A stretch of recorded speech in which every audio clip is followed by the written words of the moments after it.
Salut, aujourd'hui on va parler du Pavot 20 Pro, donc le dérivé du Pavot 20, donc cette petite luciole. Vous avez vu, le cob LED ça éclaire plutôt pas mal. Mathieu vous a déjà présenté le Pavot 20, on va voir si cette déclinaison Pro de Beta FPV comme ils ont pour habitude de faire est vraiment améliorée, s'ils ont corrigé les quelques points négatifs que Mathieu avait cités, et on va surtout voir si ça vaut le coup pour vous de passer du Pavot 20 au Pavot 20 Pro, ou alors d'acheter le 20 Pro directement en fonction de vos besoins.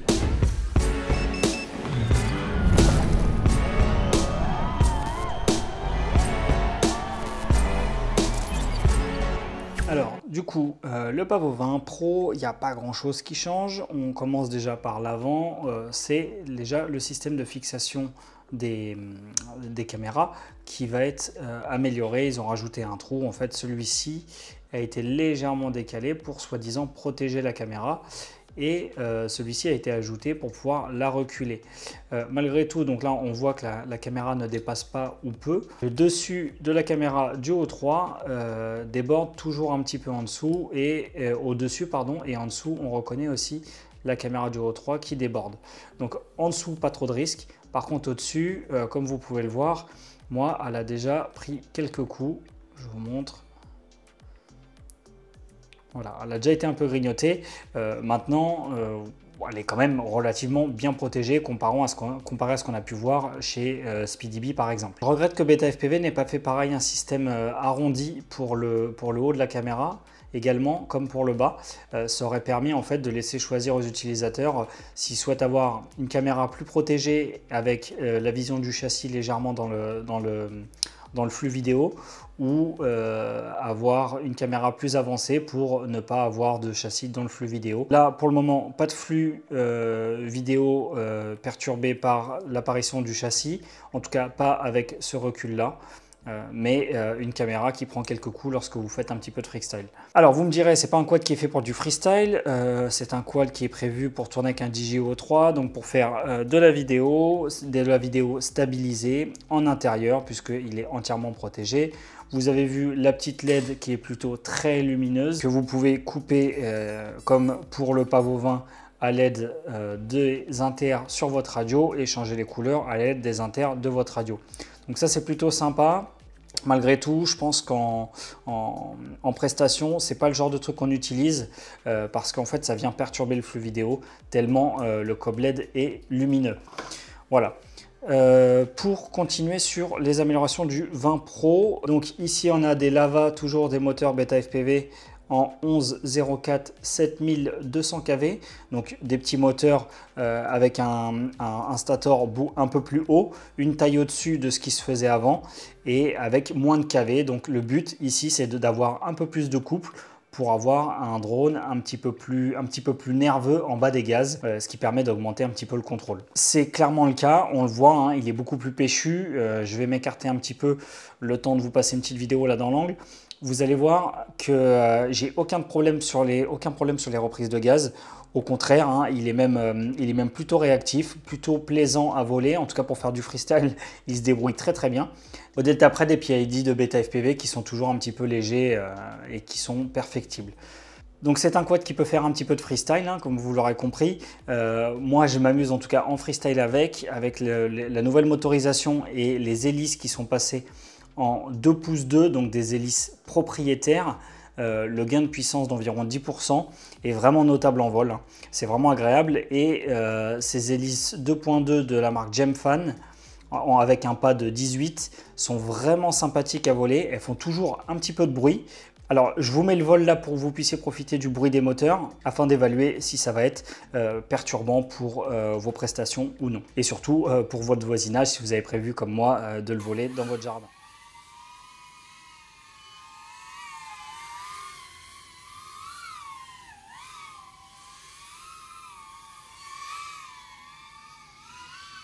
Donc c'est un petit quad qui est plutôt bruyant, mais à la fois pas trop, du moins j'ai connu pire. Dans l'ensemble, cette amélioration moteur, elle est plutôt cool. Cette amélioration des hélices, bah, c'est bien et pas bien, je trouve, parce que du coup, ce sont des hélices propriétaires 2.2.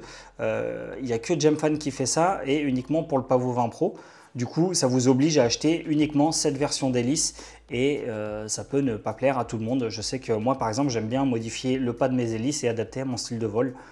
notamment sur des quads 5 pouces. Donc maintenant, on va regarder un petit peu la Black Box. Je vais vous montrer ce qu'affiche un gyroscale à une fréquence de 4K. Et on va voir ensemble que le châssis est plutôt de très bonne qualité. Alors la Black Box, l'idée c'était de faire 2 petites minutes de vol avec pas mal de gaz, pas mal de figures où on génère pas mal de prop wash. Le but c'était de malmener un maximum la carte de vol, en tout cas les gyros, pour avoir un maximum d'infos et voir si le tuning était plutôt correct. Là, je trouve que c'est le cas, ça suit pas mal, il n'y a pas trop d'overshoot en fin de mouvement. En tout cas, sur le roll, c'est propre. Je vais essayer de trouver une petite partie sur le pitch. Toc, toc, toc, toc. Là, donc là, on voit le pitch. Le pitch, il y a légèrement un peu d'overshoot ici.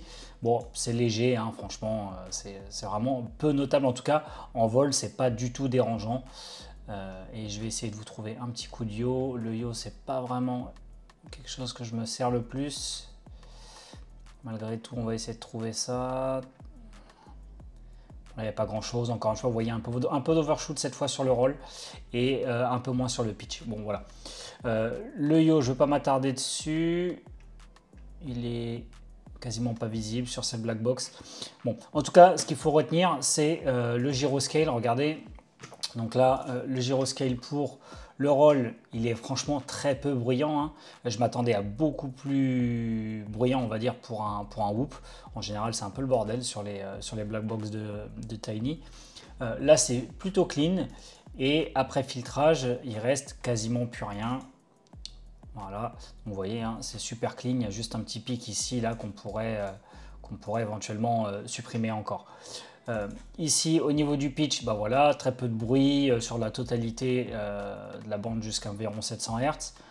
Là, c'est pareil. Après filtrage, il n'y a plus rien ou presque plus rien. En tout cas, il y a un tout petit peu juste en dessous de 190 Hz. Bon, c'est pareil, ça, à nettoyer, on peut, mais en tout cas, en vol, j'ai vraiment rien senti d'anormal. Et avec le peu de filtres que j'ai maintenant, puisque j'ai quand même coupé énormément les filtres, là, je vous montre le yaw rapidement. Alors voilà, moi j'ai vraiment complètement réduit le filtrage. Je vais vous montrer les captures d'écran, ça sera plus simple avec les curseurs. Ici, c'est le tuning de base de Beta FPV lorsqu'on reçoit le quad. J'ai juste baissé la réponse au stick et l'atténuation dynamique, donc le Dmax. C'était juste avant tuning en fait. Donc voilà, on se retrouve avec des D à 1,3, un suivi à 1,05 et un multiplicateur mètre à 0,15. Ils ont touché un petit peu à l'atténuation du pitch, etc. Bon, vous voyez, il y a quelques valeurs qui sont modifiées. Moi, je suis parti à peu près de cette base-là et j'ai un peu augmenté certains points, notamment l'antigravité et surtout l'atténuation des dés. Et surtout, j'ai complètement supprimé, presque en tout cas, les filtres puisque je trouvais que la black box était vraiment clean. Là, on était d'origine à 1,1 et 1,15. Maintenant, mon tuning va un peu plus sur ces curseurs là, donc il n'y a plus de filtre passe-bas sur le yaw. Je suis à 1,7 et 1,5 pour le DTM. Donc vous avez vu, ça filtre quand même pas mal, hein, mis à part la petite légère perturbation jusqu'à 200 Hz qu'on pouvait avoir ici avant le vol. Toc. Avant le vol, non, avant filtrage, pardon. Avant filtrage, voilà, donc c'est vraiment cette partie-là qui est légèrement encore bruyante, hein, avant 200 Hz. Bon, franchement, c'est rien du tout, hein, clairement. Donc, je me suis dit que je vais plus toucher au filtre. Là, le filtrage est vraiment bien réduit. On pourra encore le peaufiner. Moi, je joue juste au curseur, hein. Je suis loin d'être aussi doué que Jérôme en termes de tuning. Et du coup, pour les PID, donc, on se retrouve avec des dés qui sont vachement plus hauts qu'avant, hein. Pour rappel, regardez avant où on était. On était sur des dés à 1,3 et maintenant on est à 1,7. Ensuite, le suivi, il est passé de 1,05 à 1,45. La réponse au stick, bah là du coup le feed forward, je l'ai monté un petit peu pour essayer de limiter un peu l'overshoot. Tout ce qui est dérive, oscillation, atténuation de pitch et suivi de pitch, je les ai vraiment pas touchés, à part le premier où j'ai juste baissé un petit peu sa valeur parce que je trouvais que les I commençaient à monter beaucoup trop lorsque je montais le suivi. Le multiplicateur mètre, il est resté à 1,15 du coup. Et j'ai monté l'antigravité à 8 et vous avez donc du coup le comportement que vous avez pu voir sur les vols. Voilà, donc je vous remets encore quelques vols, hein. Tout ça pour dire que moi je trouve que ce quad il est vraiment bien foutu. Il manque un petit peu de pêche, je dirais, puisque là vous voyez, il y a certains moments j'ai des mouvements parasites sur les vols, des mouvements parasites parce que tout simplement il y avait pas mal de vent et j'avais tendance à me faire secouer, il manquait un peu d'autorité, donc je pense qu'il manquait un tout petit peu de pêche. C'est vrai que quand je le compare au GoFilm 20, je trouve qu'il manque un peu de puissance. Malgré tout, pour un Tiny qui n'est pas du tout fait pour ça, on arrive à freestyle quand même plutôt pas mal. Moi dans mon petit jardin, j'arrive à me faire plaisir sans pour autant me catapulter chez les voisins ou manquer de pêche sur les retombées. Donc je trouve que c'est un bon équilibre. C'est pas mal d'être passé en 2.2 et d'avoir changé cette motorisation au détriment donc de l'autonomie, hein. C'est vraiment le seul point que je peux remarquer pour le moment, c'est du coup l'autonomie qui a pris un petit coup dans l'aile. Voilà. Donc le Pavo 20 Pro, il est plus gourmand que le Pavo 20 classique. Il est également plus destiné aux utilisateurs un peu plus agressifs, je dirais, pour ceux qui souhaitent faire un petit peu plus de freestyle ou des prestats un peu plus rapides qu'on a l'habitude de faire en tout cas avec des Tiny. Moi, je trouve qu'il est plus adapté à mon style de vol puisque je vole dans mon jardin et j'ai tendance à faire un petit peu les mêmes types de vols qu'avec mon 5 pouces. Donc, généralement, avec des Tiny, j'ai tendance à me faire surprendre. Et là, pour le coup, je me fais pas vraiment surprendre, bien que le GoFilm 20 soit encore plus performant dû à sa lipo 4S, le GoFilm qu'on vous a déjà présenté sur la chaîne. Donc, je vous laisse des petits vols et donc je vais récapituler. Donc, si vous trouvez que votre Pavo 20 a pas beaucoup de pêche et que vous êtes plutôt comme moi à voler dans votre jardin, à faire un peu le fou avec votre quad, je vous dirais passez sur un Pavo 20 Pro, vous ne serez pas déçus. Le gain en performance est vraiment peu notable, mais il est suffisant pour ne plus être surpris sur les reprises de gaz. Et ça permet de faire un petit peu tout et n'importe quoi sans être surpris lors des Prop Wash. D'ailleurs, Prop Wash qui est quasiment inexistant avec cette version-là, hein, vous avez pu le voir, avec un petit tuning amélioré. Donc un petit tuning qui n'est pas non plus totalement poussé, mais qui est plus poussé que ce que Beta FPV propose d'origine.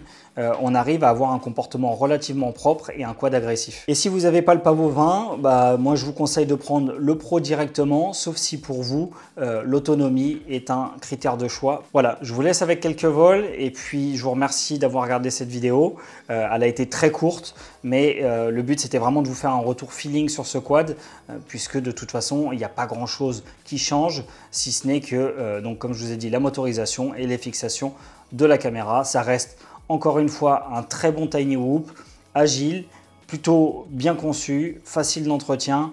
Et encore une fois, bah, c'est du matos Beta FPV. En général, leurs Tiny sont vraiment de très bonne qualité et on est rarement déçu sur les Tiny qu'ils peuvent nous proposer. N'hésitez pas à me poser vos questions dans les commentaires sur des sujets que j'aurais pu oublier. Et sinon, je vous dis à bientôt sur la chaîne pour de nouvelles reviews.